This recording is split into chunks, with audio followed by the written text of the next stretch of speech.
हैं मरकज के ज़ेर इंतज़ाम लद्दाख का और लद्दाख से नई दिल्ली का, क्योंकि ये वो खबर है जिसका लेना देना दिल्ली और जम्मू कश्मीर से बहुत हद तक है। लेकिन लद्दाख के कल के प्रोग्राम में हमने आपको खबर बताई थी कि जम्मू कश्मीर के बाद लद्दाख के अंदर भी क़यादत दिल्ली में जाती है, आने जाने का सिलसिला जारी है। लेकिन बैक टू बैक मीटिंग्स चल रही थी और लद्दाख की जो ज़ैली कमेटी है, जो सब कमेटी तश्कील दी गई थी, उसकी तरफ से बाज़ाब्ता तौर पर एक और मीटिंग की गई। लेकिन मीटिंग की शाम होते होते जो इतला दी गई कि ये मीटिंग जिसमें किसी भी नतीजे पर ना ही वजारत दाखिला के जिम्मेदारान पहुंचे और ना ही करगिल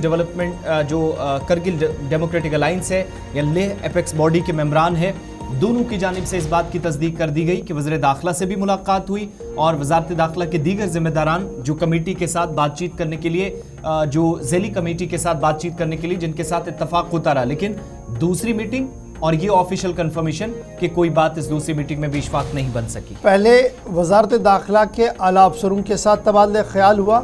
उसके बाद दाखिला वजीर के साथ शाम होते होते मीटिंग हुई। लेकिन दोनों मीटिंग्स के बाद जो ज़ैली कमेटी है, सब कमेटी है, उनकी तरफ से बयान जारी किया गया, जिस बयान के तहत उन्होंने कहा कि मामला नाकाम रहा, इसमें कोई पेशरफ्त नहीं हुई। मरकज़ी हुकूमत की तरफ से अपनी बात रखी गई, इस कमेटी की तरफ से जो जॉइंट कमेटी LAB और KDA की है, ज़ैली कमेटी है, उनकी तरफ से अपनी बात रखी गई। लेकिन अब आगे होगा क्या, इसके लिए थोड़ा सा इंतज़ार करना होगा, ये जनाब कहा गया कमेटी की तरफ से। लेकिन सरकार की तरफ से दाखिला वज़ीर ने एक बार फिर एश्योरेंस दी है कि मामलात आगे बढ़ेंगे, मुज़ाकरात के दरवाजे खुले हैं और जो बातें सामने रखी जा रही है तरक्की के हवाले से, लद्दाख के लोगों के तहफ़्फ़ुज़ के हवाले से, उसे किसी भी कीमत पर पाए तकमील तक पहुँचाया गया। 6 रुकनी कमेटी हमारे साथ,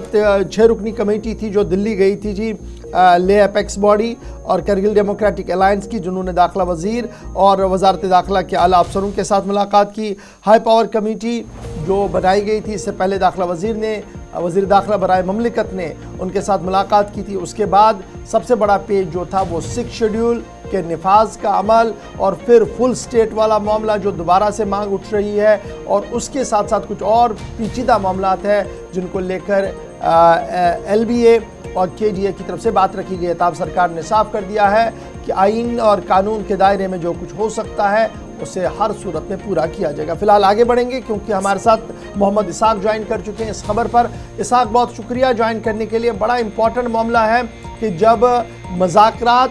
जो उम्मीद लगाई जा रही थी कि शायद बर्फ़ पिघलेगी, आगे बढ़ा जाएगा, लेकिन जिस तरीके का बयान आया, बयान में कहा गया कि हम तो ज़्यादा मुतमईन और पुरुमीद नहीं है, लेकिन लद्दाख आते हुए अवाम के साथ रब्ता किया जाएगा, अवाम को बताया जाएगा, उसके बाद नई हिकमत अमली बनाई जाएगी। ये जो नई हिकमत अमली बनाने का इशारा दिया जा रहा है, क्या ये है कि मुज़ाकरात फ़िलहाल नाकाम हुए हैं और यही वजह है कि दोनों तरफ से सरकारी तौर पर न जॉइंट ब्रीफिंग दी गई और ना ही मीडिया से कोई बात करने के लिए तैयार है? जी, यकीनन फिलहाल डेमोक्रेटिक अलायंस के दोनों से हमने राबिता करने की कोशिश की, तो फिलहाल मीडिया पे इनकार कर रहे हैं कि हम उनका मीटिंग होगा, उसके बाद मीडिया से एड्रेस कर सकते हैं। लेकिन जो मीटिंग की अगर हम आपको बात करें, पहले वो मिनिस्ट्री ऑफिसर्स के साथ, फिर यूनियन होम मिनिस्टर के साथ डेमोक्रेटिक अलायंस का मीटिंग हुआ, और शाम को जब एपेक्स बॉडी और KDA का प्रेस रिलीज आया, उसमें ये सामने आया कि किसी भी तरह की कॉन्फ्लिक्ट आउटकम नहीं निकला है। लेकिन दूसरी जानिब ज़राए के हवाले से हमें ये खबर मिली कि वहाँ पे सभी मुद्दों पे हुकूमत अमित के साथ उन्होंने बातचीत की है, जो और अपने पॉइंट जो है लद्दाख के हवाले से जो पॉइंट है वो उनके सामने रखा है। इसाक, आपका ऑडियो ब्रेक हो रहा, मैं कोशिश करूंगा दोबारा आपके पास आए ताकि आपकी आवाज़ सही तरीके से नाजरीन तक पहुंचे और वो समझ सकें कि जो दिल्ली के अंदर मुज़ाकरात की बात हम कर रहे हैं, जिसको लेकर काफ़ी उम्मीदें लगाई जा रही थी, शायद वो उस सिमत में आगे नहीं बढ़ रही हैं क्योंकि दोनों तरफ से अपना अपना मौक़िफ़ है। और यही वजह है कि LAB और KDA ने ये फ़ैसला लिया है कि वो दोबारा से बातचीत भी करेंगे, लेकिन उससे पहले लद्दाख की आवाम के सामने बात रखते हुए नई हिकमत अमली को तरतीब देंगे। कोशिश करेंगे कि मोहम्मद इसाक के साथ हमारा राब्ता दोबारा बहाल हो पाए, क्योंकि मामला सियासी तौर पर काफ़ी पेचीदा हो रहा है, क्योंकि आगे लोकसभा के इंतखाबात हैं और दिल्ली की तरफ से जो इशारे दिए जा रहे हैं कि मुज़ाकरात के दरवाजे खुले हैं, हर सिमत में बातचीत होगी, खुले दिल से बात होगी, क्या वो किसी हद तक कामयाब इसमें होंगे कि लद्दाख की आवाम को अपने साथ ले पाएँ, या यहाँ पर जो एंटी इनकम्पेंसी बढ़ेगी वो लद्दाख के पार्लिमानी इंतखाबात पर भी असरअंदाज होगी। मोहम्मद इसाक हमारे साथ ज्वाइन कर चुके हैं। इसाक, अपडेट करिए जी, अब next future course of action क्या है, कब तक लीडर्स वापस आएंगे और कब तक ये एक्सपेक्ट किया जा रहा है कि उनकी नई लाइन क्या कुछ होगी वो बयान की जाएगी? डेमोक्रेटिक अलायंस के जो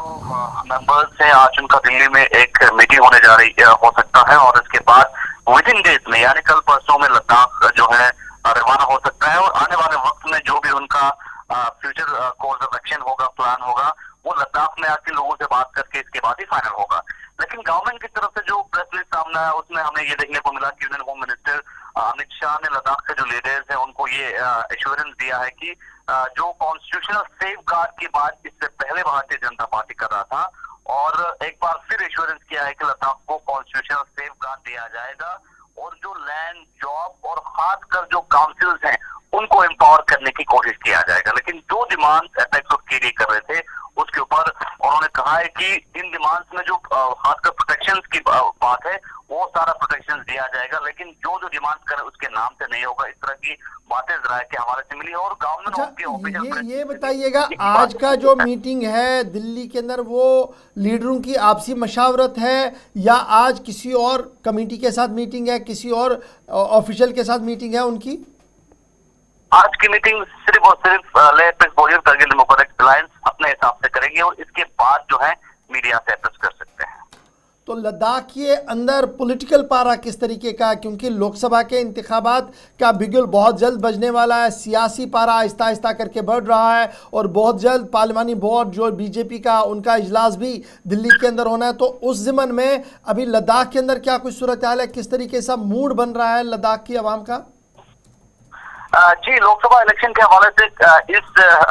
खासकर इलेक्शन से पहले जो डिमांड्स लद्दाख से उठ रहे हैं उनके ऊपर अगर किसी भी तरह की कॉन्क्रीट डिसीजन नहीं आता है तो लोकसभा इलेक्शन के ऊपर यकीनन इसका बड़ा असर पड़ सकता है, खासकर रूलिंग को। लेकिन इस बीच जो खबर आ रही है कि लद्दाख में एमसीसी से पहले यूनियन मिनिस्टर अमित शाह या दूसरा वीवीआईपी आके दौरा कर सकते हैं और कुछ अनाउंसमेंट कर सकते हैं, तो कहीं न कहीं उस अनाउंसमेंट का भी इंतजार रहेगा कि जब लद्दाख विजिट करेंगे एचएम या पीएम तो उस वक्त किस तरह की अनाउंसमेंट होगा उसके ऊपर भी काफी निर्भर रहेगा। बहुत शुक्रिया मोहम्मद इसाक।